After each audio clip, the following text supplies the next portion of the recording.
Electrical conduction bye electrons and holes in semiconductor. बेटा हम ये टॉपिक आज डिस्कस कर रहे हैं। अब यहाँ पे ना आप ये देखें कि हमारे पास एक इंट्रिंसिक सेमीकंडक्टर को हम लेके चल रहे हैं। इंट्रिंसिक सेमीकंडक्टर में सिलिकॉन या जर्मेनियम के एटम्स होते हैं और हर एटम के ऑक्टेट कंप्लीट होता है जब वो स्टेबल स्टेट में होता है एट वेरी लो टेम्परेचर। कि ये सिलिकॉन एटम इसने 4 नेबर के साथ कोवलेंट बॉन्ड बना के अपना ऑक्टेट कंप्लीट कर ली। इसी तरह इसके अगले सिलिकॉन ने भी 4 कोवलेंट बॉन्ड बना के अपना ऑक्टेट कंप्लीट कर लिया और अपने आप को स्टेबल किया हुआ है। तो आपको पता होना चाहिए इंट्रिंसिक सेमीकंडक्टर में नॉर्मल स्टेट में तमाम सिलिकॉन एटम स्टेबल होते हैं क्योंकि उनके कोवलेंट बॉन्ड्स क्या होते हैं कंप्लीट। ये जो डॉट्स हैं ये क्या शो कर रहे हैं, नंबर ऑफ इलेक्ट्रॉन्स, ये इलेक्ट्रॉन्स को शो कर रहे हैं कि इस सिलिकॉन के भी 8 इलेक्ट्रॉन कंप्लीट है। ये 2 जो है ना सिलिकॉन के इलेक्ट्रॉन्स ये कोवलेंट बॉन्ड में शामिल जो आगे सिलिकॉन एटम के साथ बना हुआ है। ठीक है, तो इस तरह आपको पता होना चाहिए कि वेरी लो टेम्परेचर पे स्टेबल जब होगा इंट्रिंसिक सेमीकंडक्टर तो कोई करंट फ्लो नहीं करेगा क्योंकि तमाम कैरियर बाउंडेड हैं। लेकिन एट रूम टेम्परेचर जब ये वाइब्रेट करते हैं यानी कि जब टेम्परेचर हम बढ़ाते हैं तो वाइब्रेटरी मोशन के दौरान पॉसिबिलिटी कि कोई एक कोवलेंट बॉन्ड ब्रेक कर जाए। तो जब कोवलेंट बॉन्ड ब्रेक करता है तो इलेक्ट्रॉन होल पेयर प्रोड्यूस होगा, इलेक्ट्रॉन होल पेयर क्रिएट होगा। फॉर एग्जाम्पल ये वाला कोवलेंट बॉन्ड ब्रेक कर गया तो यहाँ से एक इलेक्ट्रॉन चला जाएगा, इधर क्या आ जाएगा होल, और वो एक इलेक्ट्रॉन फ्री टू मूव होगा, दूसरा इलेक्ट्रॉन क्या होगा फ्री टू मूव। अब यहाँ पे ना मैं एक लेयर लेके चल रहा हूँ इंट्रिंसिक सेमीकंडक्टर की एटम्स की। फॉर एग्जांपल जो एटम ए है ना इसका कोवलेंट बॉन्ड ब्रेक करके अपने नेबरिंग एटम के साथ तो वहाँ पे होल क्रिएट हो जाएगा, इलेक्ट्रॉन क्या हो जाएगा वहाँ से एक फ्री हो जाएगा, ये इलेक्ट्रॉन एक मूव करना शुरू हो जाएगा फ्रीली इन द क्रिस्टल और एक क्या क्रिएट हो जाएगा होल, यानी इलेक्ट्रॉन होल पेयर क्रिएट हुए। ये तो इलेक्ट्रॉन फ्रीली मूव करेगा ना कंडक्शन बैंड में, और ये होल भी क्या करेगा मूव करेगा, लेकिन ये वैलेंस बैंड में मूव करेगा। अब ये अब एटम ए में होल क्रिएट हुआ है तो इस एटम पे क्या चार्ज आ जाएगा पॉजिटिव। यहाँ पे जो मैंने पॉजिटिव चार्ज शो करवाए हुए ना ये न्यूक्लियस पे पॉजिटिव चार्ज शो करवा रहा हूँ, और इस डायग्राम में मैं जो पॉजिटिव चार्ज एटम ए पे शो करवा रहा हूँ ना ये न्यूक्लियस का नहीं पूरे एटम पे पॉजिटिव चार्ज आ जाएगा क्योंकि ये इलेक्ट्रॉन डेफिशिएंट हो गया। तो अब इस एटम में जब पॉजिटिव चार्ज आएगा तो अब नेबरिंग एटम जो बी जो फिलहाल न्यूट्रल है उसके इलेक्ट्रॉन को क्या करेगा अपनी तरफ अट्रैक्ट।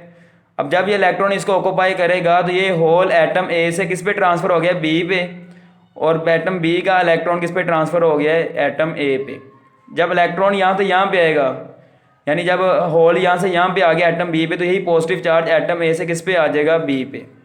अब ये एटम बी का होल इलेक्ट्रॉन को अट्रैक्ट करेगा एटम सी के, तो ये इलेक्ट्रॉन जब इस होल को ऑक्यूपाई करेगा तो पॉजिटिव चार्ज एटम बी से किस पे आ जाएगा सी पे। ठीक है, यानी कि आप देखें होल का मूव करना ए से डी की तरफ बिल्कुल ऐसे ही जिस तरह पॉजिटिव चार्ज मूव कर रहे हैं जो मैंने आपको पिछले लेक्चर में बताया था, क्योंकि जिस पे होल प्रोड्यूस होगा एटम पे उस एटम पे पॉजिटिव चार्ज आ जाएगा। अब जब ये इलेक्ट्रॉन होल को ऑक्यूपाई करेगा तो यही पॉजिटिव चार्ज एटम सी से किस पे ट्रांसफर हो जाएगा डी पे। एक ही लेयर है जो 4 दफ़ा शो करवाई गई है। तो आप ये देखें कि हमारे पास 2 कैरियर्स होते हैं सेमीकंडक्टर में, इंट्रिंसिक सेमीकंडक्टर में 2 कैरियर्स होते हैं करंट के बहाव के लिए। एक फ्री इलेक्ट्रॉन जो बॉन्ड के ब्रेक करने से प्रोड्यूस हुआ है वो तो कंडक्शन बैंड में भागता हुआ गुजर जाएगा फटाफट, और एक होल मूव करेगा जो इलेक्ट्रॉन के ऑपोजिट मूव करेगा। ठीक है, होल जो होता है ना होल की मूवमेंट बेसिकली इलेक्ट्रॉन की मूवमेंट ही है। जब होल मूव कर रहा है ना तो वो करंट को रोल में फ्लो में रोल नहीं प्ले कर रहा, बल्कि होल के मूव करने से जो इलेक्ट्रॉन मूव कर रहा है ना होल टू होल वो करंट के फ्लो में रोल प्ले कर रहे हैं। यानी जो होल को मूव करने की हम करंट की बात करें ना होल के मूव करने से करंट फ्लो हो रहा है वो भी बेसिकली इलेक्ट्रॉन ही मूव कर रहे हैं, लेकिन वो इलेक्ट्रॉन्स वैलेंस बैंड में मूव करते हैं होल टू होल। देखें आप यहाँ पे जब होल यहाँ से यहाँ तक पहुँचे हैं तो ये इलेक्ट्रॉन हमारे पास क्या हो रहा है वो बेसिकली आगे मूव कर रहे हैं। इलेक्ट्रॉन बेसिकली मूव कर रहा है होल के मूव करने से, होल के फ्लो करने से करंट कम होता है क्योंकि उसमें इलेक्ट्रॉन ने स्लोली मूव करना होता है valence band to valence through valence band hole to hole slowly. लेकिन जो फ्री इलेक्ट्रॉन जो होता है जो बॉन्ड ब्रेक करने से प्रोड्यूस होता है उसका करंट जो होता है वो ज़्यादा रोल प्ले करता है क्योंकि उसकी मोबिलिटी क्या होती है ज़्यादा, क्योंकि उसने कंडक्शन बैंड में मूव करना होता है।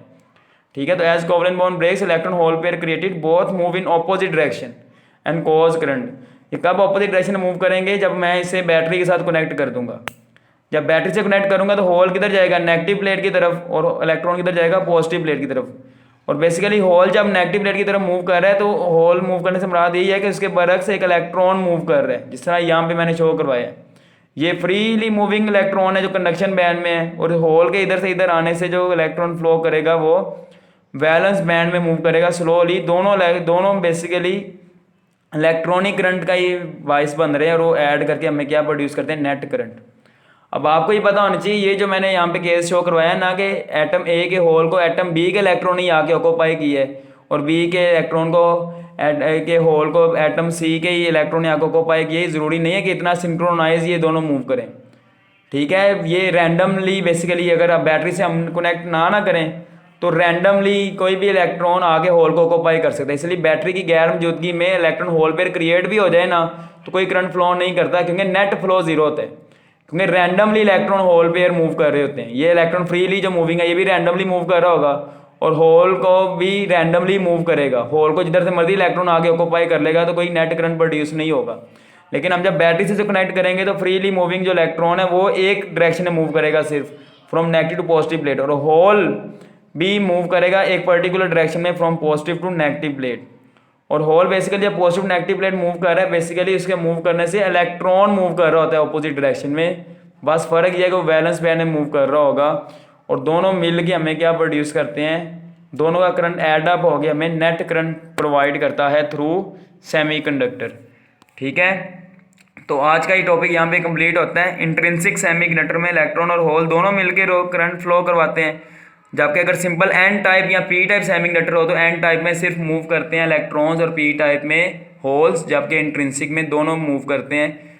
ठीक है, एन टाइप पी टाइप में किस तरह करंट फ्लो करता है इसकी डिस्कशन हम चैप्टर 18 में डिटेल से करेंगे। तो ये वाला टॉपिक यहाँ पे कंप्लीट हो जाता है। आप इसे पढ़ना प्रॉपरली बुक से, सारा आपने ओवरव्यू लेना है इसका, लॉन्ग के तौर पे इसे प्रिपेयर करना। कोई क्वेश्चन हो तो मेरे से आप पूछना। ठीक है, आज का लेक्चर यहाँ पे कंप्लीट होता है। अल्लाह हाफिज़।